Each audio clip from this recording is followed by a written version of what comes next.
or she just be hogging all the camera. Give me a kiss. Thank you.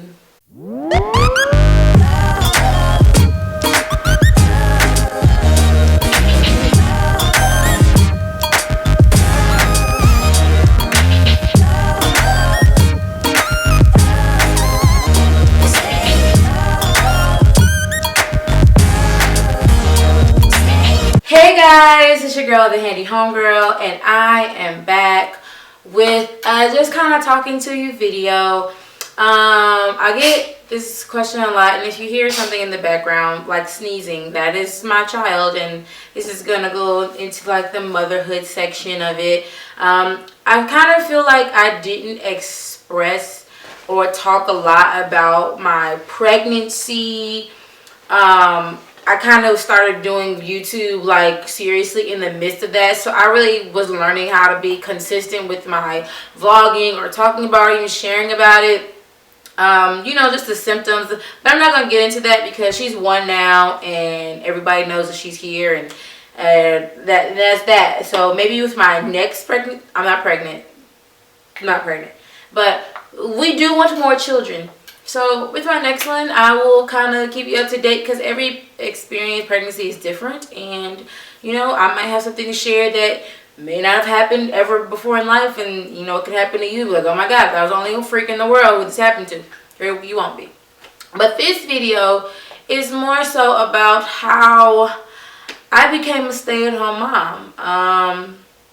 It was something that I didn't think I wanted to do. I always remember telling myself that I was never going to be a stay-at-home mom. I feel like that was demeaning. I don't know. I was younger when I said these things.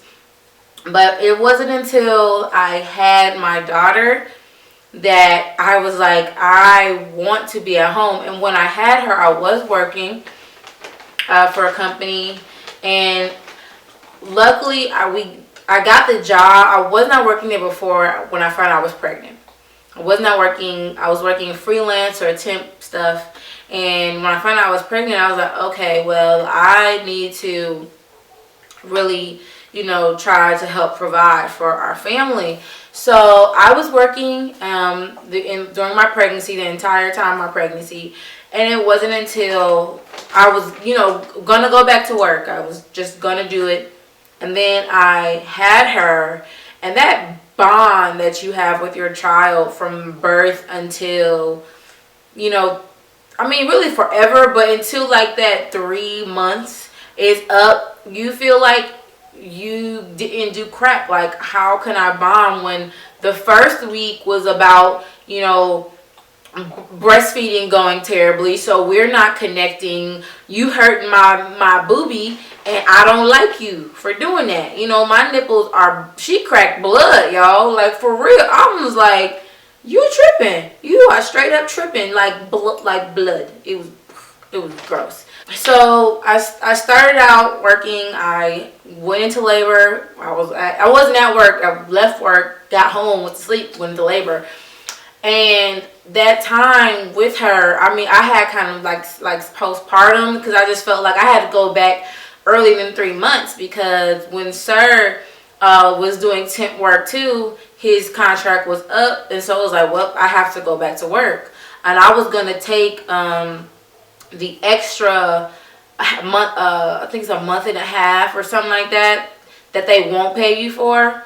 And that's a whole other conversation when it comes to FMLA in the United States. Like, it's just not enough time. I forgot who I spoke with in Europe. They get like a crazy amount of time, like a year, 2 years or something like that. I forget. I think it's a year that they get to be with their child.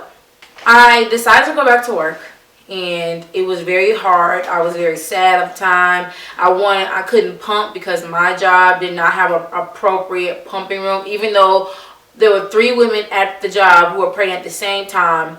They told us that we were all going to have a proper pumping room so we can pump and work at the same time. Lo and behold, this pumping room was just a conference room that people schedule on an hourly basis. So if my boobs are leaking and there's a conference meeting in there, oh, well, my boobs are just going to be leaking and I can't produce milk for my daughter. So that was one reason that really prompted me to want to stay at home, because it's like, okay, I can't work. I can't give my daughter the milk that I want to give her because I can't pump all day. And eventually I dried up, and that was hard for me because she weaned off of me, like, you ain't giving me what I need, so I don't need you. And I was just like, oh man, she doesn't need me anymore, oh my god. Like, it was real dramatic. I worked there an extra year, and then this past April they let me go, saying that they just didn't have any work for me to do. And I was like, I had been talking crap the whole time though, and maybe they overheard me, but I really didn't want to be there. Like, I didn't want to be there anymore because I wanted to be at home with my daughter. I wanted to work on this, work on YouTube and my blog being my career and sharing my talent with the world. And that was something that I really wanted to put 110% in. So I called my boyfriend and I told him, you know, they let me go and I'm going to go home. And he was like, oh, okay, cool. So that happened. And I wasn't sad. I went to the daycare. That saved us $210 for daycare. That saved us $2 something for daycare. I went and I picked up my daughter, and I got a little change back for that week. And from that point on, I was a stay-at-home mom, and it is a rewarding experience. And the question that I get from a lot of my friends is like, do you enjoy it? I do enjoy it. Is it trying at times? Yes, because she is at an age where she is super inquisitive, wants to touch, break, lick, take things out the garbage. I mean, it's like, get away from me sometimes. But what makes it worth it is the fact that I'm watching her grow up. Like, it's crazy to see her every day, and she actually will do something new every day. I mean, like, her comprehension. I feel like more mothers, and I know it's circumstantial, but more mothers need to be at home, because people always say that, oh, she's one, she doesn't get it. No, she gets it. You just have to be repetitive. They know tone. They know. They know. If you're not the one talking to them all the time, they're not going to know, because behavior is not something that, or disorder, or no, what's the word? The word, like, oh man, I can't believe I'm getting blanking on this word, but like, teachers in daycare, they're not going to talk to your child like you would at home. When Royal has done something wrong, she understands that as her mother, she's done something wrong, and she's sorry. She, in her own way, she apologizes, but she gets it. Like, she's looking at me right now like, Mommy, what are you doing? Observing. And I want her to observe me working. And that's another thing. If you choose to be a stay-at-home mom, don't stay at home just to stay at home. Like, you need to still be productive. Have a productive day. You know, if your thing is cleaning your home, making sure that it's spotless, then that would be your thing. But I also would say, get a hobby. Something that you and your children can partake in, whether that be homeschooling, whether that be blogging, being a mommy blogger, and talking about your daily kids' activities, and you are still teaching them and taking them to a park. I still am looking to put Royal in part-time daycare so I can have full days to myself to handle my clients and things like that. So my clients are so cool that I even like take her to my meetings with other bloggers and other collabs, and they're usually all moms, so they like, girl, I get it, you know, bring the baby, and they love her too. But I mean, it does help. Of course, everyone knows that it helps to be in a healthy relationship with a man or woman who can help take care of the bills And I was blessed to have that type of man in my life where he can go out to work and yet he's still pursuing his own dream outside of work. And I'm very proud of him for that. But he's allowing me to spend more time working on my craft and getting our home together. And I'm blessed to have this lifestyle where I can be at home. But there are ups and there's downs. Like, your child is changing every day. Royal's attitude, she can be an angel one day. I mean, so helpful. One time I was sweeping the floor and I asked her to move. She moved out the way and she went and got the dustpan and stood there with the dustpan in her hand, like, I'm ready to help sweep up the stuff. When you, like, she ain't say this, but like, how does she even know that the dustpan goes with the broom? Like, that still blows my mind. That she knows, that, oh, this dustpan goes with this broom and I'm going to help mommy sweep.